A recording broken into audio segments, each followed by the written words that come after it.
By the end of this video, you're going to be making your first composition stoichiometric calculation. In order to do that, you're going to need a pen or a pencil, something to write on, your periodic table, and a calculator. So if you don't have all of those materials handy, stop the video and retrieve them. If you've got them ready, let's get started.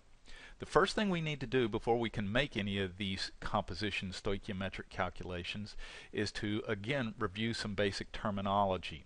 The first term I want to make sure we're all familiar with is molecular formula. You've been dealing with molecular formulas for months now. A molecular formula simply indicates the numbers and types of atoms in a molecule. The example that I give you there is the formula for sulfuric acid.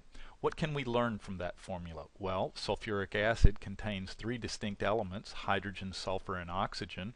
We know based on the subscripts that it contains 2 hydrogen atoms, 4 oxygen atoms, and because there is no subscript after the sulfur in that formula, we know that it is understood to contain 1 sulfur atom. So that's a molecular formula. We defined composition stoichiometry in a previous video, but let's review it very quickly. Composition stoichiometry is all about the mathematical relationships among the elements in a single compound. Now, the first composition stoichiometric calculation that we're going to be making is a formula mass calculation. And it's simply the sum of the atomic masses of the atoms in the compound's formula. For example, the formula mass of sulfuric acid is 98 AMUs. And remember that an AMU is an atomic mass unit. Derived directly from the formula mass is a quantity known as the molar mass. And it is the sum of the atomic masses in a formula expressed in grams. The molar mass of sulfuric acid is 98 grams. Notice the numerical quantities for the formula mass and the molar mass are identical. The only thing that changes between formula mass and molar mass are the units. Formula mass is expressed in AMUs, molar mass in grams.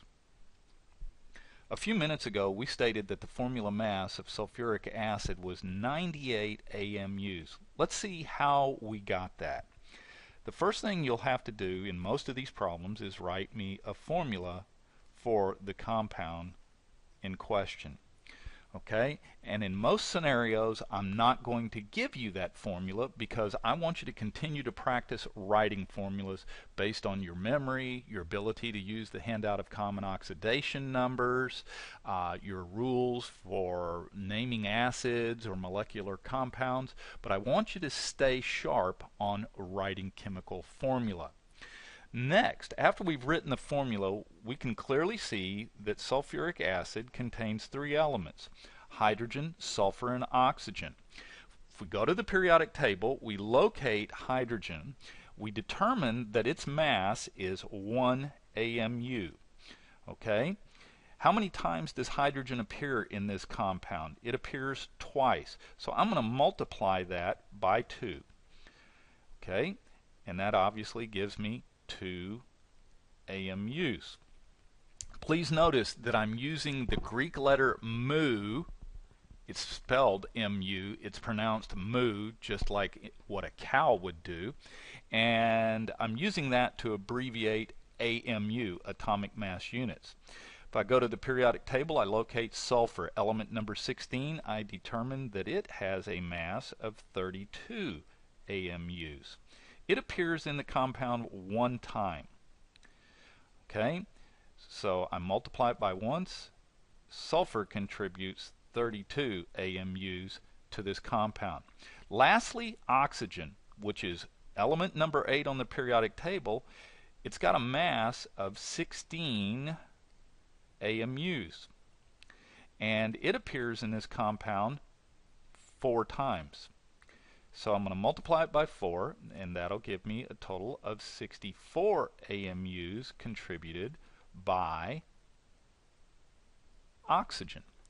Now all I have to do is add those quantities up, and I come out with 98 AMUs. And that's how I determine that the mass of sulfuric acid. The formula mass of sulfuric acid is 98 AMUs. Go back to one of the terms that we looked at previously, something called molar mass. The molar mass, if I had a mole of sulfuric acid, it would have a mass of 98 grams. And so that's how we calculate the formula mass of sulfuric acid.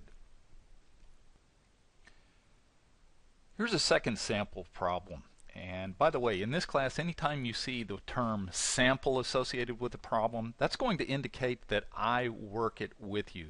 I work samples with you, you work practice problems.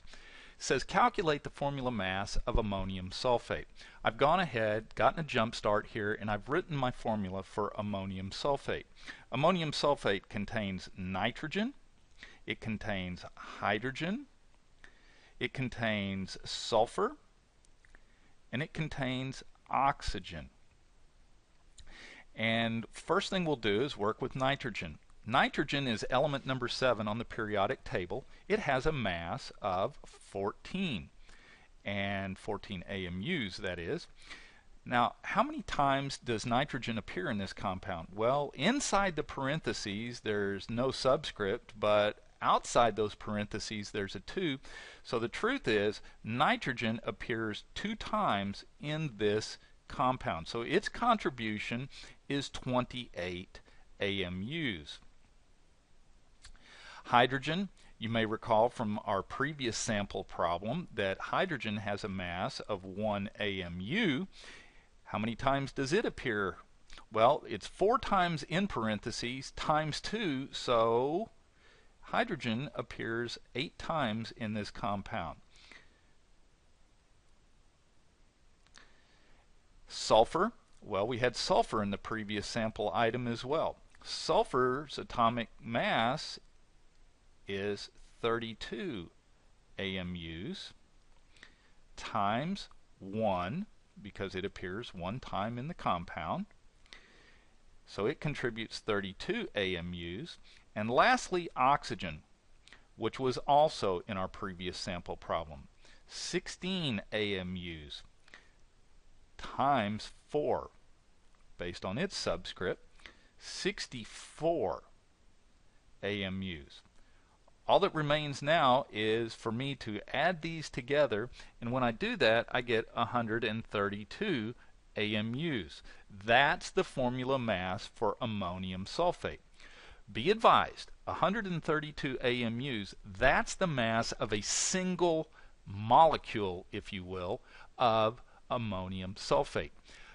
I can't go back to a lab and measure out 132 AMUs.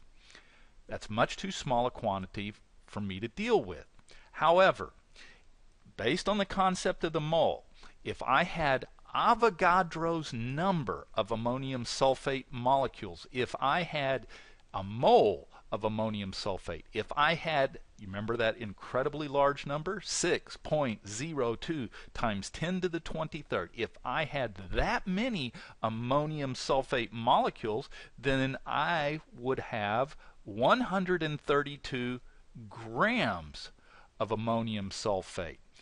That is certainly a quantity I can deal with in a laboratory setting, even here in a high school.